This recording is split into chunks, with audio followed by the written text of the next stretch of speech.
Hi, Mr. Knuckle's Wood Shop.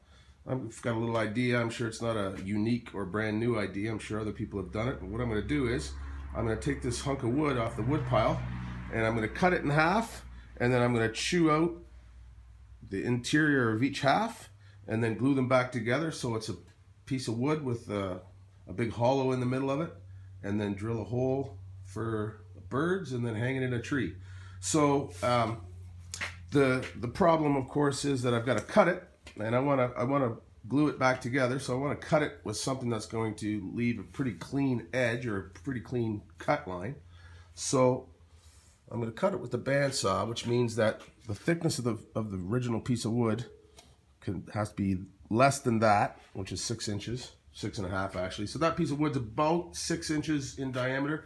And then the other part of it is that this is what I'm going to be using to drill the holes. So obviously the depth of the holes is limited to the travel of this device.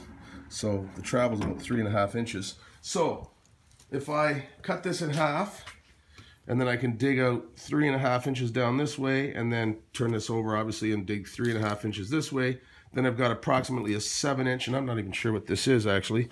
Got a 7-inch hollow in the middle of it, and it's 9 inches, so that's about perfect.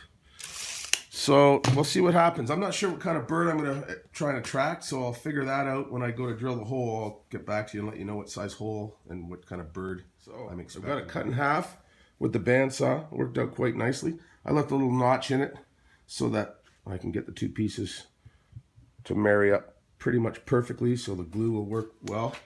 So now I just got to dig out the middle and put a hole in one done.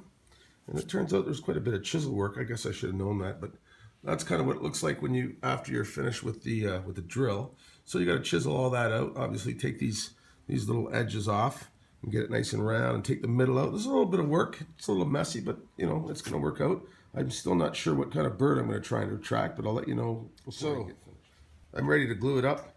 I just put a little hole in this one before I even looked into it.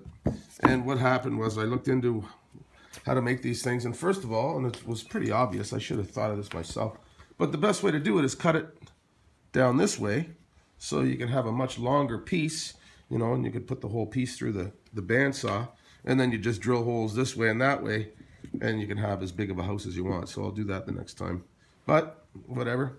I'm not sure if anything will dwell in it. It's pretty small for a birdhouse, but we'll see what happens. All right, here's the final product. So I'll just put this thing on there to keep the rain out, hopefully, and obviously a little chain to put it up in the tree. And I won't show it to you, but there's a couple of drain holes I drilled in the bottom just to let whatever gets in there out. And it's not the prettiest looking thing in the world, but what the heck, kind of neat.